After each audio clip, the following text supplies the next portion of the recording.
आप सबको जय मसीह की। परमेश्वर का धन्यवाद और इस सुंदर समय के लिए जो उसने उसकी दया, उसकी करुणा, उसके अनुग्रह हमें दिया है। आज हम लोग बाइबल आसानी से कैसे पढ़ें और समझें, और हम लोग आसानी से बाइबल को पढ़ने का एक और तरीका जो है, बाइबल पढ़ते समय सवाल पूछें, और सवाल पूछने के द्वारा ही आप परमेश्वर आपसे क्या बात करना चाहता है, आप उसको आसानी से सीख सकते हैं। How to study and understand Bible easily, इस विषय को आज हम लोग इस वीडियो के माध्यम से देखने और समझने का प्रयास करेंगे। कुछ जब भी हम लोग आप बाइबल का अध्ययन करते हैं तो कुछ सवाल हमें पूछने हैं, उन सवालों का उत्तर हमें उस परमेश्वर के वचन से मिलेगा और उस तरीके से हम लोग बाइबल का अध्ययन कर सकते हैं। आइए हम लोग और विस्तार से इस विषय के ऊपर अध्ययन करें। तो बाइबल की जो है बाइबल पढ़ने का आसान तरीका क्या है? बाइबल की पूरी किताब को पढ़ें। जब भी आप एक कोई भी किताब को लेते हैं, चाहे वो यूहन्ना का सुसमाचार है, चाहे वो मत्ती का सुसमाचार है, लूका का और मरकुस का, या कोई और जो पुस्तक है, रोमियो की पुस्तक है, प्रेरितों के काम, या कोई भी आप पुस्तक नए नियम की या पुराने नियम की पढ़ रहे हो, तो उस पुस्तक को पूरी पढ़ना है। शुरुआत से लेकर आखिर तक उस पुस्तक को पढ़ें, क्योंकि परमेश्वर का जो वचन है वो स्क्रॉल के रूप में लिखा गया था। और स्क्रॉल क्या है? एक पूरी एक जो है हम लोग देख सकते हैं सामने हमारे, वो एक उसको अलग से अध्याय के हिसाब से नहीं लिखा गया था, उसको एक पूरी बुक जो थी वो एक स्क्रॉल के रूप में लिखी गई थी। और इसलिए हम लोग अगर उसके एक एक चैप्टर को पढ़ेंगे तो हम लोगों को जो हमारी अंडरस्टैंडिंग है, हमारी जो समझ है, वो परमेश्वर के वचन को लेकर स्पष्ट नहीं होगी। आइए हम लोग और थोड़ा सा इसको अध्ययन करें। जब भी आप बाइबल का अध्ययन करते हैं तो कई बार हम लोग देखते हैं जो स्टार्टिंग का जो इंट्रोडक्शन होता है, जो परिचय होता है किसी भी पुस्तक का, कई बार हम लोग क्या करते हैं, जल्दबाजी में हम लोग सीधा चैप्टर जो है उस चैप्टर पे आ जाते हैं। लेकिन हम लोगों को क्या करना है, सबसे पहले इंट्रोडक्शन जरूर पढ़ें, उस पुस्तक का परिचय जरूर पढ़ें। क्या लेखक क्या आपको क्या बताना, क्या समझाना उस पुस्तक के द्वारा चाहता है, वो क्या आपको सिखाना चाहता है। और यहाँ पर हम लोगों को एक समरी, एक सारांश पूरी पुस्तक का मिल जाता है। तो हम लोग जब भी बाइबल का अध्ययन करें तो पुस्तक का परिचय जरूर पढ़ें। और दूसरा हम लोगों को इस बात को ध्यान देना है कि जो आज हमारे हाथ में जो प्रिंटेड फॉर्म में बाइबल उपलब्ध है, जैसा हमने पिछली एक स्लाइड के अंदर देखा कि स्क्रॉल जो है, स्क्रॉल्स के अंदर कोई चैप्टर्स अलग से नहीं लिखे होते थे, चैप्टर नंबर नहीं होता था। और बाइबल के वचनों को, वचन जैसा हम यहाँ पर उदाहरण के लिए देख सकते हैं, ये मत्ती उसका 4 अध्याय के आगे के वचन है, और 4 उसका एक पहला वचन है, उसके बाद दूसरा वचन है, उसके बाद तीसरा वचन है, चौथा वचन है, और आगे के ऐसे ही वचन आज हमारे पास प्रिंटेड फॉर्म में उपलब्ध हैं। ये सब जो हैं ये हमारी सुविधा के लिए, ताकि हम आसानी से बाइबल के उस चैप्टर को निकाल सकें, उस वचन को हम लोग आसानी से पढ़ सकें, याद कर सकें। इसलिए चैप्टर वाइज और इसको वर्स वाइज या वचन के हिसाब से उसको उसको नंबर दिए गए हैं। लेकिन बाइबल को जो ओरिजिनल फॉर्म में लिखा गया था वो एक बुक, पूरी एक बुक को, एक ही बुक थी वो, उसमें कोई डिवीजन नहीं था, कोई उसमें उसको अलग तरीके से बांटा नहीं गया था। तो बाइबल पढ़ने का तरीका क्या है? जब भी आप पढ़ें, जैसा कि हम पिछली वीडियो में भी इस बात को देख चुके, बात कर चुके, कि पूरी बुक को, उस बाइबल की इस पूरी किताब को आपको पूरा पढ़ना है। तो पढ़ने का जो तरीका क्या है, पढ़ने के समय पहले आप प्रार्थना कर सकते हैं, उस समय भी आप प्रार्थना जरूर करें, पवित्र आत्मा से प्रार्थना करें, पवित्र आत्मा आपकी सहायता मदद करेगा। अध्याय को जो भी आप अध्ययन कर रहे हैं 2 से 3 बार पढ़ें, अलग अलग संदर्भ में भी पढ़ें, अलग अलग संदर्भ यानी अलग अलग रेफरेंस जो दिए गए हैं, जैसा हम लोग यहाँ पर देख सकते हैं, ये यीशु की परीक्षा ऊपर टाइटल में दिया गया है। और इसको मत्ती का जो हिस्सा है, ये मत्ती के सुसमाचार का स्क्रीनशॉट आपके सामने है। लेकिन यही हिस्सा मरकुस उसका पहला अध्याय 12 से 13 वचन में भी पाया जाता है, लूका उसका 4 अध्याय 1 से 13 वचन के अंदर भी ये हिस्सा पाया जाता है। तो जब भी आप पढ़ें, तो मत्ती अगर आप पढ़ रहे हैं तो साथ में मरकुस के इस हिस्से को भी पढ़ें, और लूका उसके जहां और रेफरेंस दिया गया हो उस हिस्से को भी साथ में जरूर पढ़ें, तो आपको परमेश्वर का वचन और स्पष्ट समझ में आएगा। तो बाइबल के जो अध्याय और वचन है, यहाँ पर हम लोग टाइटल देख रहे हैं, यीशु की परीक्षा, मत्ती 4 उसका एक वचन, और मरकुस के अंदर जो रेफरेंस ऑलरेडी हम बात कर चुके हैं, और यहाँ लूका के अंदर भी ये पाया गया है। तो हम लोगों को जब भी आप कोई भी बाइबल का हिस्सा पढ़ें तो आपको हमेशा ध्यान रखना, ऊपर अगर कोई हेडिंग में या कहीं पर भी कोई और पुस्तक का रेफरेंस है तो उस रेफरेंस को भी जरूर रुक कर, भले ही आप मत्ती की पुस्तक पढ़ रहे हैं लेकिन साथ में आप मरकुस भी जरूर से पढ़ें, और लूका को भी आप जरूर से पढ़ें, या और जो कोई भी पुस्तक का नाम वहां पर बताया गया है।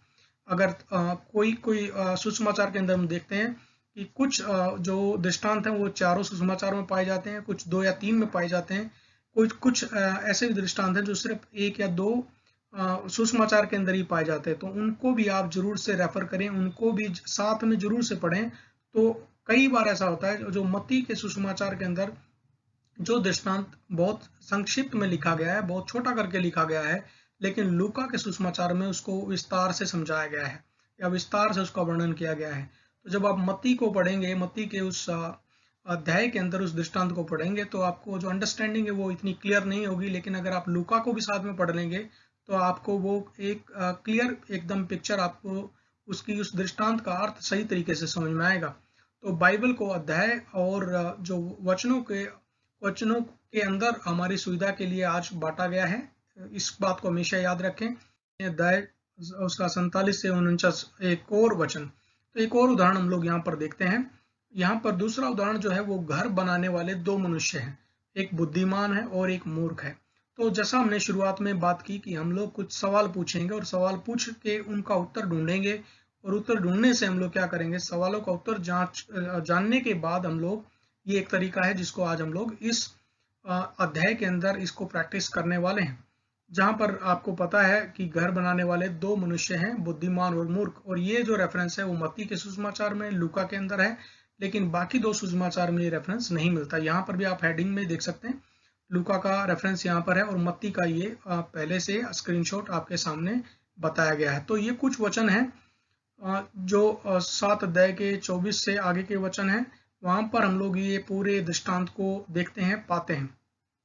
आइए हम लोग इस दृष्टांत के द्वारा कुछ सवाल पूछें और इस सवालों का उत्तर हम लोग यहाँ पर इस वीडियो में उनको ढूंढने का प्रयास करेंगे, और उस जो उत्तर हम लोगों को मिलेंगे उससे हम लोग बाइबल को जो सही तरीके से उसका अध्ययन हम लोग करने का प्रयास करेंगे। तो ये सवाल क्या है जो हम लोगों को पूछने हैं, तो इसको हम लोग इंग्लिश में बोलते हैं WH फैमिली के अंतर्गत वे शब्द आते हैं जिनमें W और H अक्षरों का प्रयोग होता है तथा जिन्हें प्राय प्रश्न पूछने हेतु प्रयोग किया जाता है। यानी जो सवाल, प्रश्नात्मक जो सवाल होते हैं जिसमें हम लोग किसी से सवाल पूछते हैं। तो ये सिंपल कुछ उदाहरण है, आपको इसमें ज़्यादा अगर इसमें मुश्किल लग रहे हो तो इनको इतना ज़्यादा सोचने की जरूरत नहीं है, लेकिन आपको क्या करना है, सिंपल एक साधारण तरीके से सवाल पूछना है।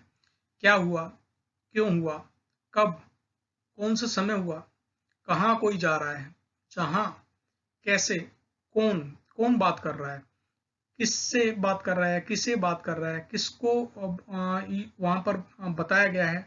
इन सब सवालों के उत्तर हम लोगों को ढूंढने का प्रयास करना है। और पिछली स्लाइड में जो हम लोगों ने देखा, तो क्या वहां पर बताया गया, उस दृष्टांत के अंदर क्या बताया गया है, दृष्टांत के अंदर बताया गया है 2 लोग हैं, एक बुद्धिमान है और एक मूर्ख है। क्या कर रहे हैं, घर, चट्टान, और एक ने घर चट्टान पर बनाया और एक ने रेत पर बनाया। तो क्या हो रहा है वहां दृष्टांत में, घर की बात हो रही है, चट्टान और रेत पर बनाया गया घर, उसकी बात हो रही है। क्यों, आज्ञा सुनकर मानना। जो भी यीशु मसीह ने बताया उसके अंदर लिखा है कि बुद्धिमान कौन है, जो परमेश्वर का वचन सुनता है और उसकी आज्ञा को सुनकर मानता है। क्यों के बारे में बात हो रही है, क्यों मानना जरूरी है, आज्ञा को सुनकर मानना। आगे लिखा कब, तो जब मैं बरसा, बाढ़ आई, आंधियां चली, तो उस समय पर क्या हुआ, जो रेत पर बना हुआ था, बालू पर जो बना हुआ घर था वो गिर गया। कहाँ, चट्टान और रेत की बात यहाँ पर हो रही है। कहाँ पर बना है, वो चट्टान और रेत पर घर बना है। कैसे, यीशु की बातें सुनकर मानना है। कैसे हम लोग चट्टान पर घर बना सकते हैं, यीशु की बातें सुनकर हमें उसको न सिर्फ सुनना है बल्कि मानना भी है। कौन, जो किसी व्यक्ति के लिए, तो इनमें से कोई एक शब्द वहां पर हो सकता है, उसका वो शब्द वहां पर मिले, उसका उत्तर आपको मिले। और कई बार ऐसा हो सकता है, ये 7 जो है मैंने यहाँ पर रखे हैं, जो प्रश्नात्मक जो अलग अलग प्रश्नात्मक जो हैं शब्द हैं, हो सकता है इनमें से कुछ का वहां पर उत्तर मिले और कुछ का हो सकता है 2-3 का भी मिले, और हो सकता है सारे भी मिल जाएं, और हो सकता है एक दो ही वहां पर मिले। तो लेकिन ये सवाल हमें पूछना है। आगे हम बात कर रहे हैं, कौन लोग हैं, 2 मनुष्य हैं। इस पूरे जो दृष्टांत है उसमें कौन लोग हैं, 2 मनुष्य हैं, बुद्धिमान और मूर्ख। और तीसरे कौन है, यीशु मसीह दृष्टांत बता रहे हैं। किसे बता रहे हैं, भीड़ को बता रहे हैं। वहां पर एक भीड़ है, उस भीड़ को यीशु मसीह बता रहे हैं। और आखिर में हम लोग देखते हैं भीड़ जो है वो हैरान होती है कि ये तो किसी अधिकारी के समान परमेश्वर के वचन को अधिकार के साथ प्रचार करता है। महत्वपूर्ण सवाल, जब आप उस दृष्टांत को पढ़ लें तो क्या करना है, अपने से पूछना है, आपने कहाँ पर घर बनाया है, चट्टान पर या रेत पर? चट्टान पर घर कैसे बनाए? अगला सवाल है, अगर पहला तो सवाल ये इंपॉर्टेंट है कि आपने घर कहाँ बनाया है, चट्टान पर या रेत पर? चट्टान पर घर कैसे बनाएं?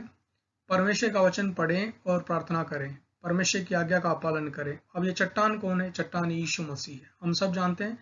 तो इस रेफरेंस को आप निकालिए और निकाल कर वो हिस्से को पढ़िए, और पढ़ने के बाद आप ये सवाल पूछिए, तो आपको इन सवालों का उत्तर भी मिलेगा और आपको आसानी से सवाल पूछने के द्वारा आप कैसे परमेश्वर के वचन को अध्ययन कर सकते हैं। भजन संहिता उसका 7 अध्याय उसका 1 वचन के अंदर लिखा है, परमेश्वर हम पर अनुग्रह करे और हमको आशीष दे, वह हम पर अपने मुख का प्रकाश चमकाए। परमेश्वर आपको बहुतायत से आशीष दे। Thank you very much. God bless you all.